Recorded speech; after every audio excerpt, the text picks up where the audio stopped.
नमस्कार दोस्तों, जय जोहार। मैं कौशल तिवारी और बिहनिया संझा में आपका स्वागत है। छत्तीसगढ़ में डबल इंजन की सरकार है, लेकिन अपराध थमने का नाम ही नहीं ले रहा है। तो क्या जहां जहां डबल इंजन की सरकार है वहां अपराध अचानक बढ़ जाते हैं? और इन अपराध के बढ़ने की वजह क्या है? मुंबई में जिस तरीके से एनसीपी नेता बाबा सिद्दीकी की हत्या की गई, उसके बाद वहां की राजनीति गर्म है। और इस साल चुनाव भी होने हैं, यानी महीने भर के भीतर वहां चुनाव होने हैं। उसकी वजह से वहां राजनीति चरम पर है। तो छत्तीसगढ़ में तो चुनाव दूर है, उसके बाद भी अपराध कम नहीं हो रहे, लगातार अपराध बढ़ रहे हैं। आज सुबह की ही घटना है जो बेहद ही शर्मनाक है सरकार के लिए, क्योंकि सूरजपुर में प्रधान आरक्षक की पत्नी और बेटी की ही हत्या कर दी गई। और न केवल घर में हत्या की गई, बल्कि 5 किलोमीटर दूर तक ले जाया गया। सुबह जैसे ही यह खबर आई, कांग्रेस ने आनंद फानंद में इस पर प्रतिक्रिया व्यक्त करते हुए गृह मंत्री विजय शर्मा से इस्तीफे की मांग भी कर दी। याद कीजिए आप कि किस तरीके से लगातार छत्तीसगढ़ में अपराध बढ़ रहे हैं और सरकार अपराध के आंकड़े कम होने का दावा करके अपनी पीठ थपथपा रही है। चोरी, लूट, चाकूबाजी तो इतना आम हो चुका है कि लोग अब निकलने से भी डरने लगे हैं, कहा जाए तो गलत नहीं होगा।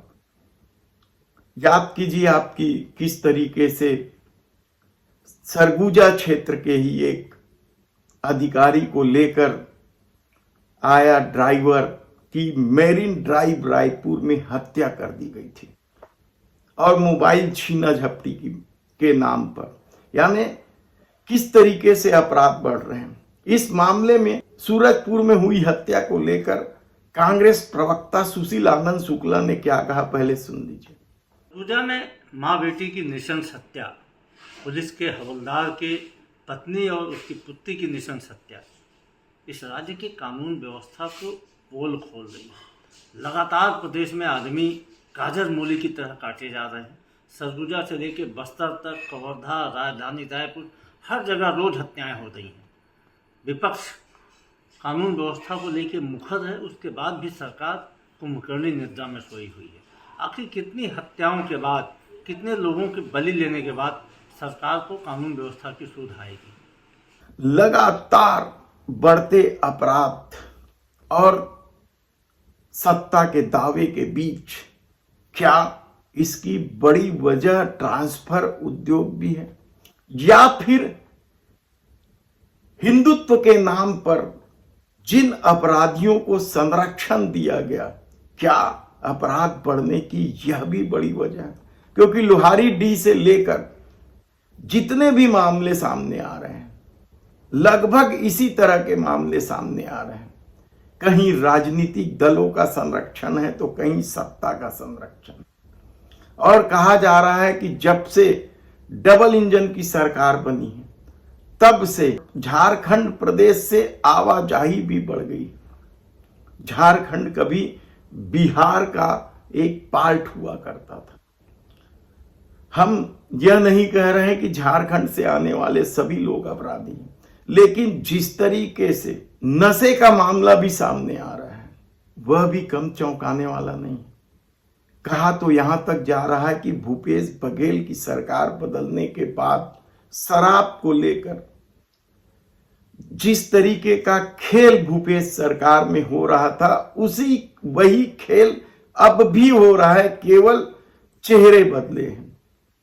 तब ऐसी परिस्थिति में नशाखोरी पर रोक नहीं लगाई जा रही है और शराब को लेकर सरकार की कोई नीति ठीक ढंग से लागू नहीं है। तब ऐसी परिस्थिति में जब लगातार अपराध बढ़ रहे हैं, तब आम आदमी के सामने सबसे बड़ा संकट उसकी जान माल का हो गया है। राजधानी जैसे जगह का यह आलम है कि यदि आप 2-4 घंटे के लिए घर छोड़ देते हैं सुना, किसी कार्यक्रम में चले जाते हैं तो चोरी हो जाती है। ऐसा कोई त्योहार नहीं होगा जब चाकूबाजी की घटना नहीं हुई होगी। लगातार जब से सरकार बनी, आप चाहे गणेश विसर्जन देख लो, दुर्गा विसर्जन देख लो, या रास गरबा का मामला देख लो। रास गरबा खेलकर लौट रही एक लड़की के साथ तो रेप तक हुआ, डराया धमकाया गया। यानी किस तरीके से छत्तीसगढ़ की सरकार चल रही है। और कहा जा रहा है कि सब कुछ बदल देंगे। सिपाहियों से लेकर एसपी तक के इस दौर में तबादले हुए, उसके बाद भी यदि अपराध नहीं कम हो रहे हैं तो इसकी वजह क्या है? क्या सचमुच विष्णुदेव साय या गृह मंत्री विजय शर्मा से पुलिस विभाग संभल नहीं रहा है? क्योंकि एसआई भर्ती को लेकर भी जिस तरह की बयानबाजी हुई कि मैं उत्तरदायित्व तो नहीं हूं, यह साफ कहा था गृह मंत्री विजय शर्मा ने, तो उस पर एक अभ्यर्थी के मां ने सीधा मुंह पे कह दिया था कि अब महतारी वंदन योजना का पैसा रख ले। यानी क्या हो रहा है, किस तरीके से सरकार चल रही है, कहना बेहद कठिन है।